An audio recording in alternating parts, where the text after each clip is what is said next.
Before we start Module 2, Day 3, let's look and review the first two important equations from this module.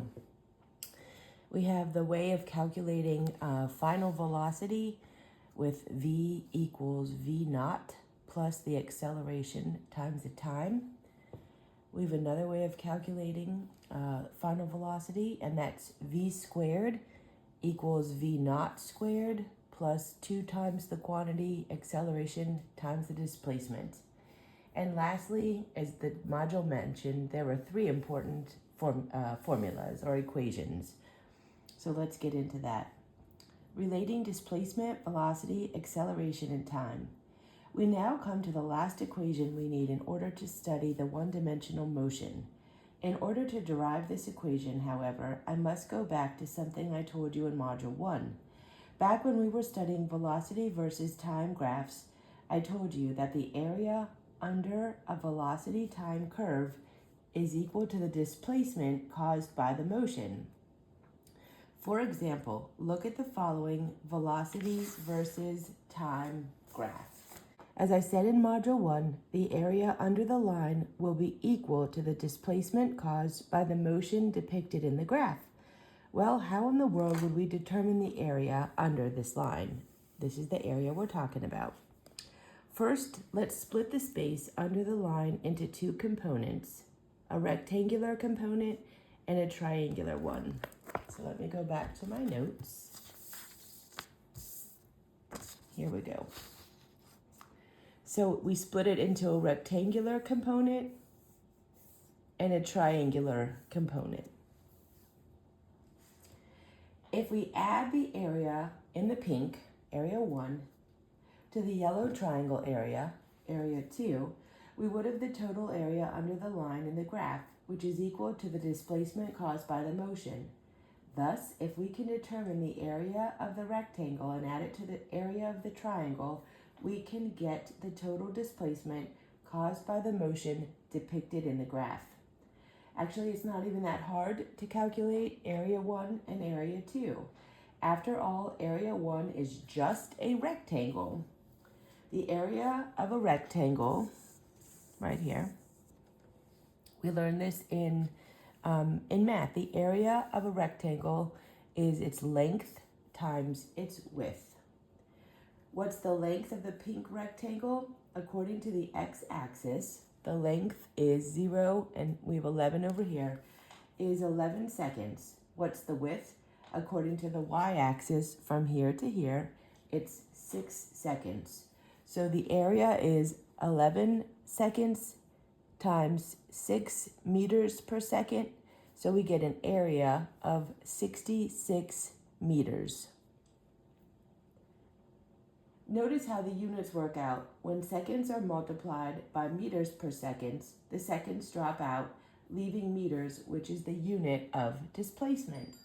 All right, well, we're halfway home. Now all we have to do is determine the area of the yellow triangular region. Once again, this is not too hard. We learned about the area of a triangle in our math classes. The area of a triangle is 1/2 base times height. What's the length of the triangle's base? According to the x-axis, it's 11 seconds. So from here to here is 11 seconds. That's the base of the triangle. What's the height? The height of the triangle starts when y equals 6 seconds and stops when y equals 16 meters per second. So this is the height right here of the triangle. So this means that the triangle has a height of 10 meters per second.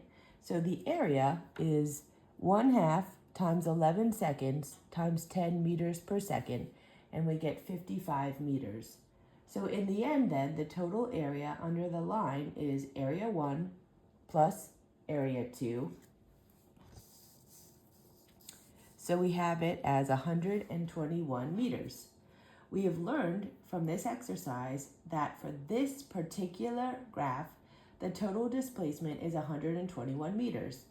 It would be nice, however, to be able to determine the displacement for any situation, not just this one depicted in the graph we studied. And it turns out that we can do that. Let's look at the graph again, but this time we're going to be a little bit more general. So I've redrawn that in more general terms. Notice how this graph can now be applied to many other situations. Rather than having the actual time span on the graph, we now just say that the motion occurred from time 0 to a time of t. In the same way, the velocity at time equals 0 is just called the initial velocity, or v0, and the velocity at the end of the motion is just called the final velocity, or v. Now we can do the same thing we did before. The area of the pink region is the length of the rectangle times its width.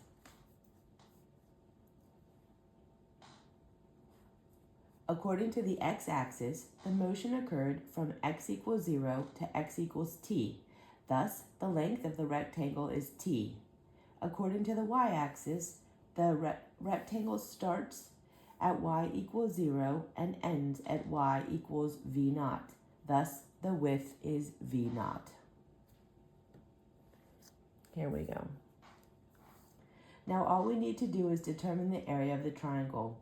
According to the x-axis, the triangle starts at x equals 0 and ends at x equals t. This makes the length of the base equal to t. According to the y-axis, the triangle starts at y equals v0 and ends at y equals v. The height of the triangle then is v minus v0, which we can also call delta v. So this makes area to this equation. Before we add the two areas together to get the total area under the line, I want to manipulate equation 2.17 a little bit. That is our new equation.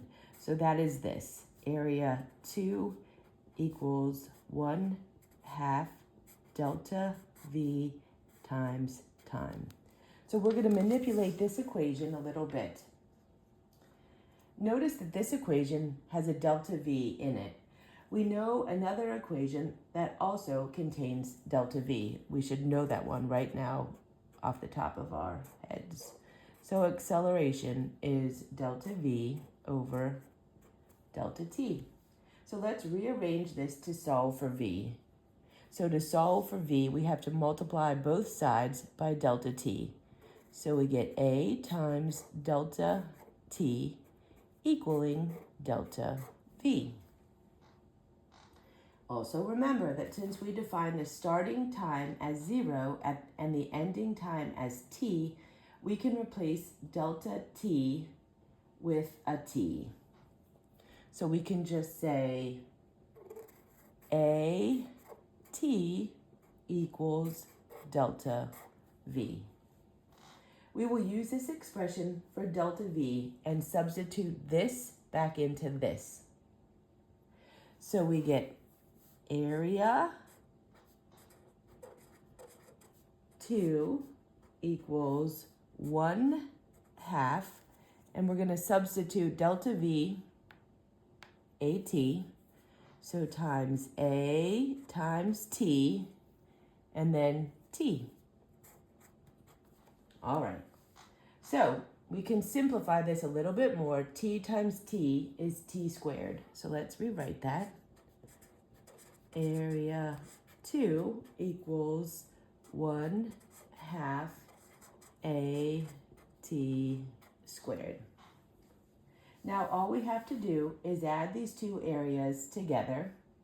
This will determine the total area under the line, which will also be equal to the displacement caused by the motion. Now when we add area 1 and area 2 together, we get, let me rewrite area 1 real quick from the last page. Area 1 was v0 times t. So if we add these two together, we get the delta x. The displacement is v0 times time plus 1/2 at squared. So again, all we did was add area 1 to area 2. But that is our last equation that we really need to remember. Once again, if you were lost throughout the course of this derivation, don't let it bother you. Just realize that using the fact that the area under a velocity versus time curve is the displacement, we derived a general equation that relates the displacement to the initial velocity, the acceleration, and the time. This equation and its use are very important. So go ahead and study the example on page 46, and let's go ahead and look at the on your own on page 47. I went ahead and wrote the new important equation down. If you want to look at that real quick, to solve for the displacement, we need the initial velocity times the time plus 1/2 of the acceleration times time squared. All right, so let's go to on your own 2.3. A race car starts at rest and travels 1,321 feet, which is 1/4 of a mile, in 11 seconds.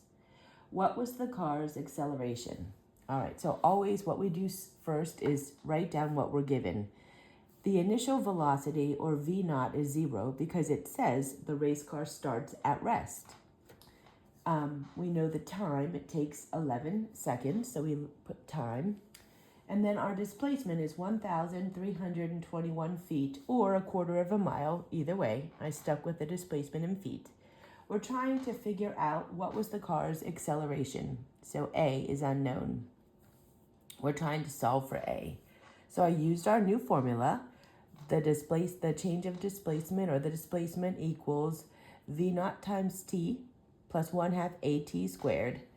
I decided to rearrange the equation to solve for A. So I did that, and we have 2 times the quantity of the displacement minus V0 times T over T squared equals A. So when you put all of the information given, when you put that into the formula and solve, you get the acceleration is 21.83471 ...